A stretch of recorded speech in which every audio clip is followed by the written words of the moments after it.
सागरजी महाराज सत्संग श्रावक श्रेष्ठ श्री राजीव कुमार जी जैन इंदौर निवासी परिवार से श्रावक श्रेष्ठ श्री राजेश कुमार जैन श्री चिराग जैन परिवार से एवं उपस्थित सर्व भक्तजनों परिवार श्री मांडलिक जी जैन के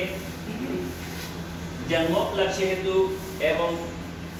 समस्त जैन जैनेतर बंधु परिवार श्री रस्तु प्रतिरस्तु तुष्टिरस्तु शांतिरस्तु कांतिरस्तु कल्याण वस्तु स्वाहा एवं अस्माकं समस्त श्रावकगण कार्सिद्ध सर्विक निवारण श्रीमद् भगवत अरहर सर्व कमेटी परमपवित्राय नमो नमः। अस्माकं समस्त श्रावकगण श्री शांति भट्टारक पात्र प्रसाद सतम श्री वलायोर ऐश्वर्य अभिवृद्धिरस्तु